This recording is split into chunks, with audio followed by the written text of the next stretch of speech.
I am pleased to introduce Kari Ramirez. She's the team leader, as you all know, for the Department of Health's HWI project, as well as being the wellness person coordinator for the Department of Health.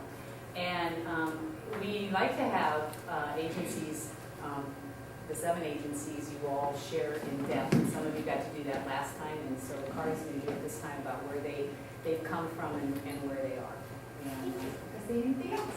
Thank you for having me and actually recognizing that we do have success in the change package. So I'd also like to introduce my team. This is Shyloh and Kyle, and they are key to our success at DOH. So feel free to interrupt. All right, so our program is called the Health and Productivity Program. I'm actually a full-time FTE for the program, so which is very lucky, which is unlike a lot of these other positions. So it first started off with the 50%, and then as the Healthy Worksite initiative came in, they determined that this needed a full-time FTE. Okay, so this is our health and productivity plan. The first thing we recognized that we had to do is build capacity and leadership. So before we moved onto the Tumwater campus, our buildings were spread out throughout Thurston County and throughout the state. So as each building got built in Tumwater, we have an HSQA building, they made their own wellness committee. We had a Town Center 1, they made their own wellness committee. So as you can see, this was a series of events that each building was structured to do their own events focused on their building.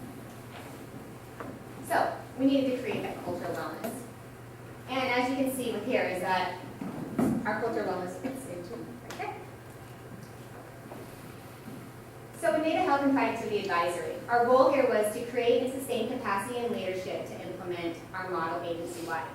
This group here is made up of our decision-making authorities in the agency.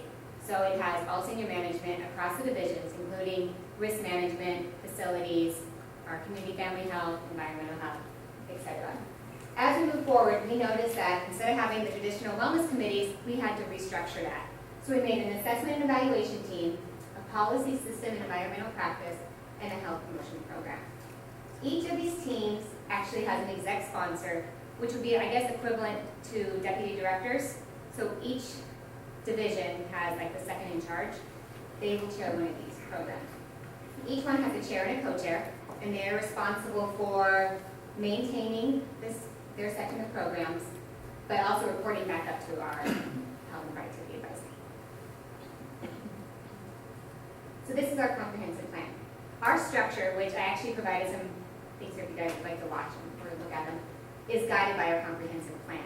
So everything that we do has to fit into our plan. And that is why it was so crucial that as we decided that we wanted to participate in the Healthy Worksite initiative, to see where the components and the interventions fit in. And they fit in really nicely, as you can tell by our structure. Communication plan was crucial. Our communication plan was actually drafted, but it was actually approved by our communications office.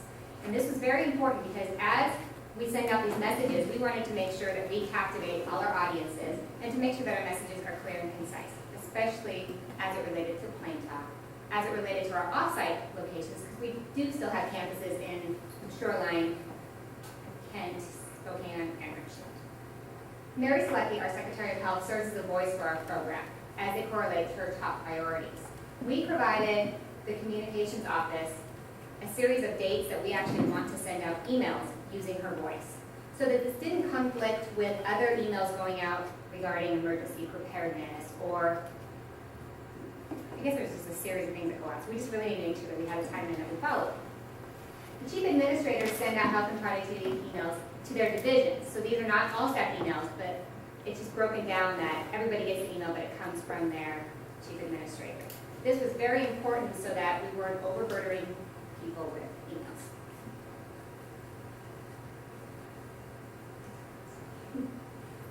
Okay, so our first part of our plan is to assess and analyze data to create a baseline. This is by the assessment evaluation team, and Shyloh is the team lead for that. This fits into the understanding of population. Information and measurement. So we know we have a bunch of data. What we didn't know was what to do with it. We have so much different data sources. We knew we had the HRA. We knew that we had the biometrics. We know we had DOH demographics. Thurston County Workforce. But what does all that mean? We didn't know. We didn't know how to tie it all together to make sense of it, to create that basis. But more importantly, we needed to have somebody tie this in and show the gaps. What are we missing that we're not collecting? And the recommendations to close the gaps. So what we're hoping is that this team will be able to identify what we're missing, and those specific areas we can correlate into questions and put them on the DOP employee survey. So the DOP employee survey is a survey that goes out every 2 years. So this next survey, our HR manager has decided that, you know what, we are going to take the 9 questions that we have to have, but then add our own questions in. So we will have 3 to 5 health and productivity questions on the survey, and that's mandatory that everybody fills out. So we're hoping that will give us more data. The health risk assessment is key to us. We understand that the biometrics are important, but for us, our key is really focusing on the health risk assessment. Every activity that we do focuses on the health risk assessment. Whether it is, next month we're focusing on flu shots. Well, when we promote the flu shots, did you take your HRA? We're focusing on Family History Awareness Month. We're going to be doing some genetic counseling. Did you take your HRA? Everything we do, we focus on this. We set our internal goal of 50% right now. And so we're at about 40% right now. We're close. We should be at 80%. But we also tie it with incentives. And so I think that's key too, that every month we have a drawing for $100. And this month right now, what we're focusing on is, okay, so in addition, if you guys already completed your HRA, if you send us a story to share, you can go into a drawing for a mountain bike. And so our Secretary of Health, this is crucial for her. So any support we need, she will send out emails, she will promote this, she talks about it to all of her senior management team meetings. So this is our focus right now. Can you just ask me a question? How do you implement that then, if like in your announcement, like you're having a bike run? We just tie it in every time you take your HRA. So just a simple question to go to any announcement. Any posters, anything that go out, we really focus on this assessment. It really promotes that. It doesn't cost anything to us, but the incentives that are tied to annually when people take their HRA, that, you know, they can then get a certificate through the healthcare authority that there's an incentive that costs nothing to you. So really, every time we really continue to promote that. I have a question. We're considering incentives for HRA completion next month. How do you know who completed? Are you simply relying on them telling you? We have an intranet site, and so on our intranet, it says once you've completed, go into a monthly drawing, and we actually designated an Outlook mailbox for the HRA completion. So they click on that, and it goes straight to a mailbox, so we can track it. And so every month, we just write little ticket cards and put them into a folder. But, you know, it's working. And we realize that the health risk assessment is, we had to re-communicate it. That's an annual event. It's not a one-time event.